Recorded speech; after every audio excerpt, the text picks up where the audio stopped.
me, Claire Baker, former Clutterholic, founder of clutterclearing.net, bringing you my weekly vlog about my own clutter clearing journey, which is my weight loss journey. So, how's your week been? Hopefully it's not been too bad. My week's not been bad at all, really, and you might be surprised because I'm about to tell you that I actually put 1.25 pounds back on. But I expected more. Why? Well, 4 main reasons. Last Tuesday was pancake day, as you may know. And although I tried to make carb-free, sugar-free pancakes, you know what? Coconut flour just doesn't do it. And I gave up and made ordinary pancakes with milk and flour. And I really enjoyed them. But I also had, with my pancakes, I didn't have sugar and lemon. My husband had sugar and lemon. I had Haagen-Dazs strawberry cheesecake ice cream. I love Haagen-Dazs strawberry cheesecake ice cream. It's always been a favourite of mine. And yeah, so I had that with my pancakes. And the whole of the 500 millilitre tub went. I did let the cat lick out the tub.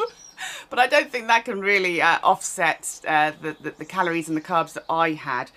I did record it. I was very honest with my food app, and wow, what a carb spike I had on last Tuesday. I did enjoy it at the time, but I did then regret it later. Come on to that with the feedback and learning in a minute, but. Yeah, I thought, you know what, it's pancake day, it's one day in the year, and so I am going to just be normal. Not that I'm not normal normally, but I will have ordinary pancakes because the coconut flour ones just weren't working. It probably me, but yeah, so I had ordinary flour-based pancakes, and that did have an impact. Now, you would have thought that the pancakes and the Haagen-Dazs strawberry cheesecake ice cream on Tuesday would account for the weight gain, but actually no. So when I tell you the next lot, you're going to think, how did she only gain 1.25 pounds? Well, on Friday, I was sending out the spring event invites, postcards to people who have been to events before, people who might be interested in coming. If you got one, do come. Please come. And I wanted to get them in the post on Friday, so, and I had to go and buy stamps as well. So I went into town with my husband just after lunch, and I said to him, why don't we go and have a cup of tea in Cafe Nero? We don't drink coffee. Well, I don't drink coffee. Let's go and have a cup of tea. And I was weak. I had Cafe Nero carrot cake. Don't eat chocolate, I'm allergic to chocolate. Carrot cake, and it was lovely, but again, it was obviously sugar and flour. So that probably had an impact. Friday is normally a fast day for me, which means I have a 3-egg cheese omelette in the evening. So I did have a bit of a spike, obviously, for carbs and sugar on Friday with the carrot cake. Saturday, yes, there's more. I made my first ever lemon drizzle cake. As I mentioned last week, I think I enjoy baking, and I've kind of got back into it. And I wanted to try something different, so I did a lemon drizzle loaf cake. I'm actually going to be making these as well for the Banbury Clutter Buddy group and the Banbury Clutter Club on a Wednesday. So if you're planning on joining those, great. You're giving me an excuse to do the baking that I enjoy. Now, because I'd never done a lemon drizzle cake before, I didn't just want to take my husband's word that it was nice. I wanted to try a piece. And I did try a piece. And then a piece became 3 pieces. It was too nice. I am actually making another one today. And the reason being is that my husband, Keith, has a particular client, and they are used to now getting a cake or muffins or something whenever he goes and does some graphics on their vehicles. And he's had quite a few from them lately. I don't know whether my baking is encouraging them to get more graphics done. So yes, so they're going to get their first ever lemon drizzle cake. My husband reckons it will go down really well. My husband also reckons that my father-in-law Frank, who died 18 months ago, he would have loved the lemon drizzle cake as well. So that's a good thing, I think. But yes, so one piece just to try it and see what it was like turned into 3, and that is a real reminder that I am definitely someone who is addicted to sugar and carbs. Putting that brake on, actually limiting it to just 1, failed a bit on Saturday. But again, there may be another reason that I'll mention in a moment. Oh, and then on Sunday, I decided to make my husband sausage rolls. It was one of the first things I ever did in terms of sort of baking, cooking. And in fact, I taught Frank, my father-in-law, how to make sausage rolls. He made better sausage rolls than I did. So it's the first time since he died nearly 18 months ago that I actually made sausage rolls. And I had 3. They were only about 1 inch long each, but I had 3. I enjoyed them. But to be honest, I suppose having had carbs and sugar on Friday, Saturday and Sunday, I was on a bit of a addiction binge, I think, probably by that point. Because normally my willpower is better than that. So it's a bit of a miracle that I only put on 1.25 pounds, as you can tell. Getting to my 5 success factors, the first one of which is always feedback and learning. Well, there are 4 things that I've kind of fed back and learnt from this week. The first is that eating the carbs and the sugar really does make me feel bloated, which is not a nice feeling. It gives me a headache. Hadn't realised how much of my life I had actually spent with a dull headache, sort of there all the time. And actually clearing out the carbs and the sugar from the diet, from my eating, really has lifted that. So yeah, that was interesting. And also, bit personal, makes me very constipated. That is not comfortable, really not comfortable. And almost quite stressful. You can almost feel it stressful on your body, and yeah, just feeling like your body isn't able to work properly from eating all those carbs and sugars. So that's useful feedback. That will be my reminder if I am ever tempted to have more than 1 piece of lemon drizzle cake again. It will be just remember the consequences. The consequences are I'm going to feel bloated, I'm going to have a headache, and I'm going to be constipated. And I obviously can then make an informed decision as to whether or not I eat that piece of cake or whatever. That'll be interesting today. I've got my counselling in a minute. I'm leaving for it. And then I'm meeting a friend, Cafe Nero, for a cup of tea. And yeah, it's going to be a little bit of willpower because their carrot cake is so lovely. I might choose a bag of nuts instead because nuts don't give me a problem. But yeah, I'll let you know how I get on with that next week. Also, this feeling of bloated, headache and constipation that I've had as a result of all the carbs and sugar is actually didn't feel good, yet it is a strangely familiar place, a reminder of what my old comfort zone used to be. We can have this with our physical clutter in our home as well. We don't want the clutter, but actually it's familiar, it's our comfort zone. It's kind of doing what it needs to do, protecting us. So yeah, that was a useful sort of feedback and learning. The second thing I learnt and realised is I mentioned last week about that there seemed to be a bit of an uneasiness. I wasn't quite sure what it was. Marisa, my counsellor, said that essentially I'm almost certainly looking too many steps ahead. I call it a risk of paralysis by analysis. Does this sound familiar to anybody with their physical clutter? Having thought about it over the week, there's actually an element of, it's almost as if I can't just allow myself to enjoy where I am and the happy place and the successful place that I am in. it's almost as if I'm expecting a gremlin around the next corner that's going to jump out and go boo, and sort of get me off course. It's almost as if I'm expecting a problem, and rather than just going, I'm here, I'm now, I'm living in the moment, I'm doing what the next step is. Like Marisa said, I just need to concentrate on the next step, not 20 steps ahead, which is ironic because I talk to my clients about this all the time, because they do the same thing. Oh, but what if I need to keep hold of this thing in my clutter, because what if, and in the future I plan to, and I have to say to them, you're thinking too far ahead. Just here, right now, we're living in the present. Guess what?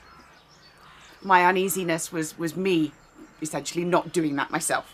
Practicing what I preach, naughty Claire. Yes, I am consciously doing that now, not thinking too far ahead. I've realised I'm definitely an emotional eater. As I say, Friday, Saturday, Sunday, I ate carbs and sugar. I think that could have been subconsciously triggered by Thursday. I had, I'm describing it as a negative emotional reminder, something from childhood that had happened to me. And I kind of had to analyse it, remember it in quite a lot of detail. And I think that may have subconsciously taken me to my comfort zone and my old habits of eating, carbs and sugar, cake. I will be asking Marisa about that today. But a positive feedback and learning is that I was in the gym last week, and I do an exercise where I sit on a one of those balls for your core muscles, and I lift weights above my head. And I was actually able to properly look at myself in the mirror, and I actually thought, you know what, that's not too bad. What I see, I'm okay with that. And that was pretty much a first. Being able to look in the mirror is a tough one. And when you don't see what you like, what you see looking back at you, and it's not always about what you physically see, it's about what you kind of see on the inside. So I was really quite proud of myself for being able to look in the mirror and go, I'm okay with that. So that's quite a lot of feedback and learning this week. The second success factor, the method. I know the carbs and the sugar are my problem, but I also know that the exercise offsets the bloating. So that's good to know. Keep going with the method. Third success factor, doing the doing. I cycled to the gym yesterday with my husband, and it felt like a better workout, because whereas normally my warm-up on the cross trainer would be a warm-up and I would start to feel it in my muscles, because I'd cycled there, which took about 15-20 minutes, I kind of already done the warm-up, so I felt like I was starting my actual exercise earlier. I swam 80 lengths twice last week, 80 on Tuesday, 80 on Thursday, which is great. That's for my swimathon. I could really do with some sponsorship. I really want to get to the halfway mark. I've got 38% of my sponsorship target so far. Would really love to get to 50% in the next week or two. I'm doing 90 lengths today in the pool, and I will do another 90 lengths on Thursday, so that's 180 lengths this week. It'd be really lovely if I could raise 10p for each length that I'm swimming this week, so £18 in English money. There is the link below this video, by the way. So if you could sponsor me, that would really help, because that would help me with my motivation as well, because it is quite boring actually. Swimming 90 lengths, I keep losing count. I'm sure I'm doing more than my aim is, but on the day my husband will be counting the lengths, so that's okay. Yes, and the third thing for doing the doing, I am planning my meals at the weekend, and I think that helped this weekend. Obviously not the cake and the sausage rolls, but I did plan 2 lovely slow cooker meals. They were full of flavour, and slow cooker meals are so easy. You just bung everything in the slow cooker and leave it like 6 or 8 hours. One was a pork curry, and one was yeah, Saturday was a pork curry and Sunday was a beef stew. So tender. So that was good. Again, having flavour in the food is kind of important. Doesn't make you feel like you're missing out then. Fourth success factor, support and understanding. Still getting counselling, got it today, need to leave in about 2 minutes time. I didn't go to TRE last Thursday because of this emotional reminder thing that I had somebody coming to the house about that. So yeah, so I couldn't go to TRE last week. I will go this week because I feel like there's some, you know, stress related to that, which I could do with dealing with. And I am actually also doing some self-support, as I call it. That I keep what I call a success or a gratitude diary.